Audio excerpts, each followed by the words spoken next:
बिस्मिल्लाहिर्रहमानिर्रहीम। अस्सलाम वालेकुम। कैसे हैं आप सब लोग। आज हम बना रहे हैं एक बहुत ही मशहूर कश्मीरी डिश गोश्ताबा, और ये हम बनाएंगे चिकन से। बहुत ही मज़ेदार है। सबसे पहले हमने यहाँ पर बोनलेस चिकन ले लिया है। ये 500 ग्राम्स है। इसके बड़े बड़े पीसेस कर लिए हैं। इसे हम एक चॉपर में ऐड करेंगे और इसके अंदर हस्बे ज़ायक़ा नमक शामिल करेंगे। मैंने 1 टीस्पून से थोड़ा सा कम नमक लिया है, आप जायके के मुताबिक ले सकते हैं। इसके अलावा 1 टेबल स्पून अदरक लहसुन का पेस्ट है और छोटी और बड़ी इलायची का पाउडर है। ये मेरे पास 1 टीस्पून भरकर है। इसे मैंने 2 बड़ी इलायचियों को और 8 के करीब छोटी इलायचियों को ग्राइंडर करके बनाया है और छान लिया था उसके बाद। और जो चीज़ें छानने से थोड़ी बड़ी थी या उसके जो छिलके होते हैं वो अलग कर दिए थे। तो ये 1 टीस्पून बन गया है। इसे शामिल किया है। 3 टेबल स्पून के करीब मैंने यहाँ पर बटर शामिल किया है और रेफ्रिजरेटर से निकाल कर डायरेक्ट शामिल किया है। इसके बाद इसको इतना पीसा है कि ये इस तरह से फ़ाइन पेस्ट बन गया है। देखें, आप देख सकते हैं बिल्कुल फ़ाइन है ये। कुछ भी हमने इसमें पानी वगैरह शामिल नहीं किया है, लेकिन काफ़ी देर इसको जो चॉपर है इसको चलाया है तो ये इस तरह से हो गया है। इसके बाद एक बोल में निकाल लिया है मैंने, और मैं अब इसको गोश्ताबा की जो शेप होती है वो दे दूँगी। जिस तरह से कोफ्ते होते हैं, आप इसे थोड़ी देर के लिए रेफ्रिजरेटर में रख सकते हैं अगर चाहें तो। मैंने इसे डायरेक्टली रेफ्रिजरेटर से निकाल कर ही इस्तेमाल किया है गोश्त को, बटर को, तो ये काफ़ी ठंडा है। और हाथों पर आप थोड़ा सा ऑयल लगा लें इसे बनाने से पहले, तो ये बहुत आसानी से बनेंगे।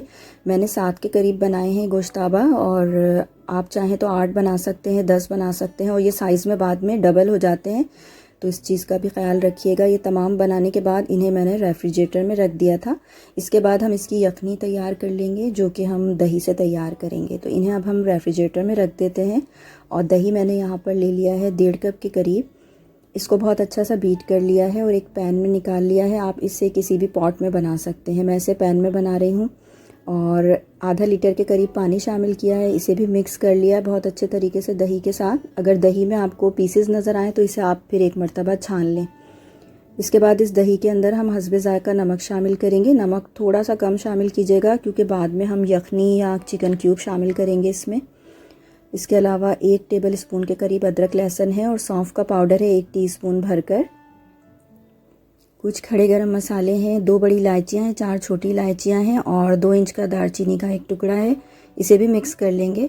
इन तमाम चीज़ों को भी मिक्स कर लेंगे। यहाँ पर मैंने कुटी हुई काली मिर्चें शामिल की हैं, तकरीबन आधा टीस्पून के करीब। ये ऑप्शनल हैं, अगर आप चाहें तो शामिल कर सकते हैं, अमूमन ऐड नहीं होती हैं इसमें। तेज़ आंच पर हम इस यखनी को पकाएंगे शुरू में, और चमचे को मुस्तकिल चलाते रहेंगे जब तक कि इसके अंदर एक उबाल ना आ जाए। और इसी दौरान यहाँ पर मैंने 1/4 कप ऑयल शामिल किया है। ये ऑयल वो है जिसमें मैंने प्याज लाल करके रखी हैं, तो उसी का ऑयल मैंने इसके अंदर ऐड कर दिया है। 2 मीडियम साइज़ की प्याज हमें फ्राई करके रखनी है पहले ही, तो ऑयल भी ऐड कर दिया है। चमचे को चलाते रहें और इस तरह से जब उबाल आ जाएगा तो इसके अंदर हम पुदीना शामिल करेंगे और 1 चिकन क्यूब शामिल करेंगे। चिकन क्यूब या यखनी आप शामिल कर सकते हैं, ये ऑप्शनल है। पुदीना ड्राई फॉर्म में जो मिलता है वो शामिल किया है मैंने, और ये मेरा होममेड है, मैंने 2 टीस्पून शामिल किया है। साथ ही हमने गोश्ताबा भी शामिल कर दिया है और तेज़ आंच पर हम इसे पका रहे हैं कंटिन्यूअसली। जैसे ही गोश्ताबा एक साइड से पक जाएंगे, पैन को हिलाकर हम इनकी साइड चेंज करेंगे और कवर करके हल्की आंच पर अब हम पकाएंगे 15 मिनट के करीब, और 15 से 20 मिनट तक भी आप पका सकते हैं। इसके बाद हम मीडियम हीट के ऊपर इसे पकाएंगे मज़ीद, और इस दौरान हम जो प्याज हमने ब्राउन करके रखी थी उसे ग्राइंड करके वो भी ऐड कर देंगे। इस प्याज को भी मिक्स कर लेंगे तमाम यखनी के साथ। और अगर आपको लगता है इस पॉइंट पर कि यखनी काफ़ी गाढ़ी है तो आप यहाँ पर थोड़ा सा पानी ऐड कर दें।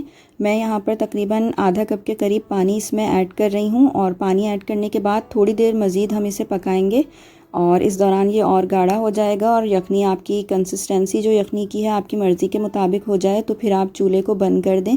तो इस तरह से बहुत ही मज़ेदार से गोश्ताबा हमारा रेडी हो गया है। बहुत ही मज़ेदार लगता है और बहुत ही मुख्तलिफ सी डिफरेंट सी डिश है।